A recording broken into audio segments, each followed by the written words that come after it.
오랜만에 뵙습니다. 오늘은 여러분들에게 성경의 계시록을 보면서 계시록에 나타난 이벤트들의 시기에 대해서 말씀드리고자 합니다. 계시록에 나타난 이벤트들 중 핵심적인 것은 바로 세 가지 종류의 일곱 재앙일 것입니다. 많은 사역자들과 성경학자들이 이 일곱 재앙들의 비밀인 시기에 대해서 제대로 해석을 하지 못하고 있습니다. 오늘 제 영상을 보시고 나면 이것이 맞구나 느끼실 것입니다. 그럼 출발하겠습니다.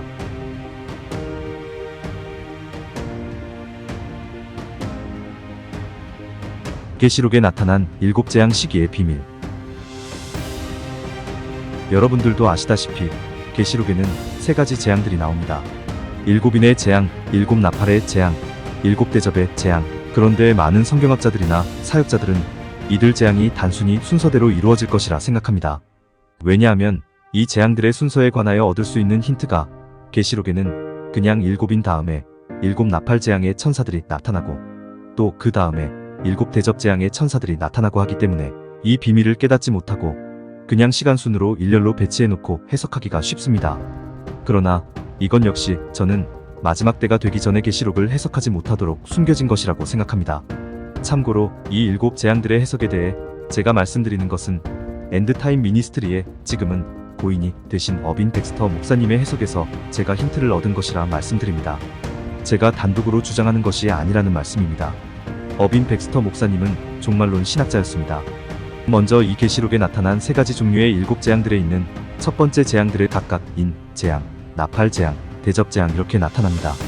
그런데 우리가 주목해봐야 할 한 가지 것은 바로 이 세 가지 종류의 일곱 재앙들의 마지막 재앙들, 즉 마지막 일곱째 인 재앙, 그리고 일곱 나팔 재앙의 마지막 재앙, 그리고 일곱 대접 재앙의 마지막 재앙들에게서 나타나는 하나님의 심판의 내용이 모두 일치하는 것에 유념해야 합니다. 자, 말씀을 보시겠습니다. 개역 한글 계시록 8장 5절.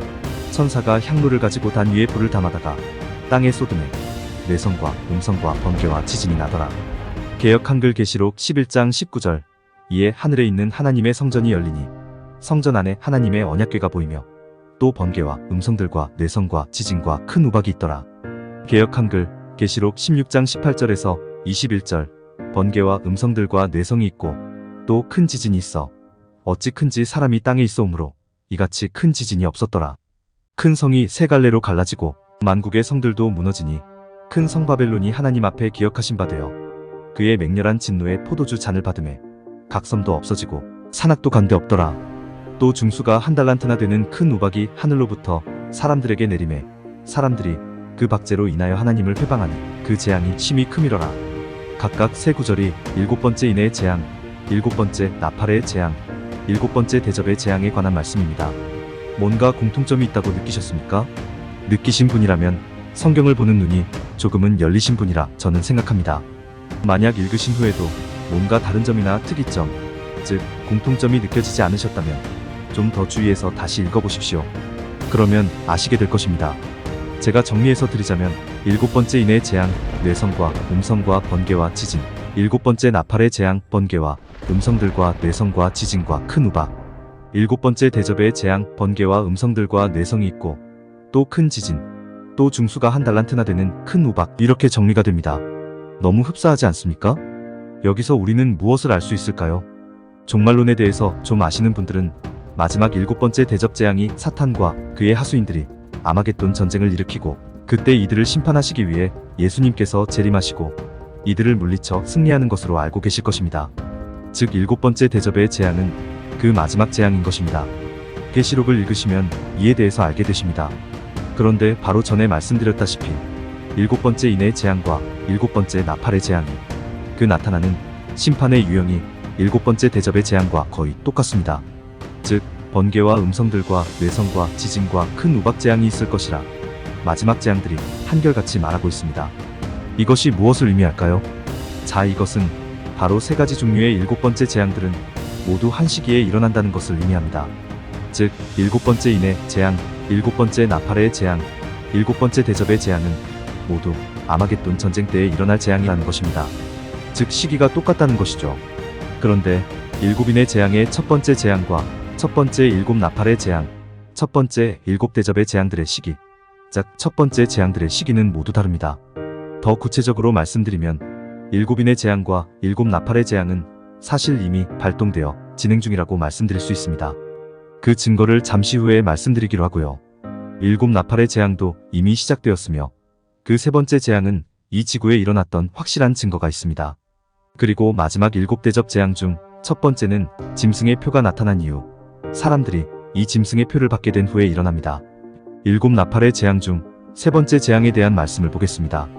개역 한글 계시록 8장 10절에서 11절 셋째 천사가 나팔을 부니 횃불같이 타는 큰 별이 하늘에서 떨어져 강들의 3분의 1과 여러 물샘에 떨어지니 이 별 이름은 쑥이라.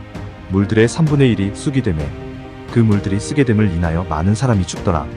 큰 별이 하늘에서 떨어져 많은 사람들이 그 물을 마시고 죽었다고 했습니다. 그런데 그 별의 이름이 쑥이라고 합니다. 그런데 이 사건, 이 재앙이 일어났다고 하는 힌트가 이 별의 이름에 있습니다. 그리고 많은 사람들이 그 물에 의해 죽었다고 했죠. 이것은 체르노빌 원자력 사고를 의미하는 것으로 체르노빌이라는 러시아 언어가 바로 쑥이라는 뜻인 것이죠. 그리고 그 물들이 쓰게 됨, 즉 오염되어 사람들이 죽었다라고 정확히 표현하고 있습니다. 계시록은 이처럼 비유로 그 재앙들의 이벤트들이 언제 있었는지 알려주고 있습니다. 자, 그럼 다음 말씀을 보시겠습니다. 개역 한글 계시록 16장 1절에서 2절 또 내가 들으니 성전에서 큰 음성이 나서 일곱 천사에게 말하되 너희는 가서 하나님의 진노의 일곱 대접을 땅에 쏟으라 하더라. 첫째가 가서 그 대접을 땅에 쏟음에 악하고 독한 헌대가 짐승의 표를 받은 사람들과 그 우상에게 경배하는 자들에게 나더라.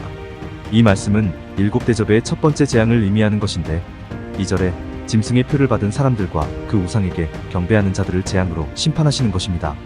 즉 일곱 대접 재앙은 짐승의 표가 등장하고 하나님의 택한 백성들이 아닌 자들이 짐승의 표를 다 받고 나서 일어난다는 것을 알 수 있습니다. 즉 일곱 대접 재앙의 첫 번째는 훨씬 늦게 일어나는 것이죠. 또 계시록 11장에 나오는 두 증인에 대해 말씀을 드릴까 합니다. 이 두 증인이 작고 7년 환난 중 전 3년 반에 나타날 것이라 이야기하시는 분들이 있는데 이도 역시 그 계시록의 이벤트들의 시기를 잘못 파악하셔서 그런 것입니다. 계시록 말씀을 보시겠습니다. 개역 한글 계시록 11장 12절에서 14절 하늘로부터 큰 음성이 있어 이리로 올라오라 함을 저희가 듣고 구름을 타고 하늘로 올라가니 저희 원수들도 구경하더라. 그 시에 큰 지진이 나서 성 10분의 1이 무너지고 지진에 죽은 사람이 7천이라. 그 남은 자들이 두려워하여 영광을 하늘의 하나님께 돌리더라. 둘째 화는 지나갔으나 보라 셋째 화가 속히 이르는도다. 이 말씀은 두 증인이 나타나서 1260일 동안 활동한 다음 무저갱에서 올라온 짐승에게 죽임당하고 다시 부활하는 장면을 연출하는 것입니다. 이들은 온 세계 사람들에게 재앙을 내리고 사람들이 이들에 대해서 다 지켜보게 된다라고 합니다. 즉 온갖 미디어들 언론들이 이들에 대해서 방영하고 사람들은 인터넷과 방송들을 통해서 이들을 주목하고 있던 상황일 것입니다. 여기서 저희 원수들이 나오는데 원수가 누구일까요? 제 영상들을 보신 분들은 이해하실 것이지만 원수들은 바로 이 땅에 살고 있는 마귀의 자식들을 의미합니다. 이들은 그들에게 재앙을 내리는 이 두 증인, 예언자들을 증오하고 싫어할 것입니다. 그래서 사실 저를 괴롭히는 마귀의 자식들도 자꾸 두 증인이라는 이야기를 하더군요. 이들은 두 증인이 누구일지 찾고 있는 것입니다. 유튜브에서 활동하는 인도에 무슨 선지자라는 사람이 있다는 것 아실 것입니다. 그런데 그 사람이 넌지시 자신이 두 증인이라고 말했다고 하더군요. 그리고 두 증인은 두 사람이 아닌 어떤 무리라고 이야기하더군요. 성경을 똑바로 못 보는 것입니다. 믿어야 되겠습니까? 아닙니다. 속임입니다. 여기까지만 말씀드리겠습니다. 두 증인은 제가 볼 때에는 엘리야와 모세입니다. 그러나 저도 이 두 사람이 아닐 수도 있다는 가능성은 배제하지 않고 있습니다. 사복음서 중 예수님의 말씀에도 이 두 증인에 대한 힌트가 있습니다. 이에 대해서는 나중에 말씀드리기로 하고요. 이미 성경은 우리에게 많은 것들을 말씀해주고 있습니다. 그러나 사람들이 깨닫지 못할 뿐입니다. 다시 본론으로 돌아가서 이 두 증인이 승천한 뒤로 둘째 화는 지나갔으나 보라 셋째 화가 속히 이르는도다 라고 성경은 말합니다. 두 번째 화가 두 증인과 지진에 의한 재앙이며 즉 셋째 화가 무엇입니까? 네 마지막 나팔 재앙 중 마지막 재앙입니다. 즉 두 증인이 승천한 뒤로 곧 아마겟돈 전쟁이 일어난다는 이야기죠. 즉 이 두 증인의 활동 시기는 아마겟돈 전쟁이 일어나기 1260일 전보다 약간 더 이른 시기가 될 것입니다. 즉 지금의 성경학자들이나 사역자들이 말하는 두 증인은 7년 환난 중 전 3년 반에 나타날 것이다 라고 말하는 것은 잘못된 해석이고 또 미혹이라는 것입니다. 왜냐하면 이스라엘에 가서 자신들이 두 증인이라고 거짓 미혹으로 사람들을 속일 그런 이벤트가 분명히 이 마귀의 세력에 있을 것이기 때문입니다.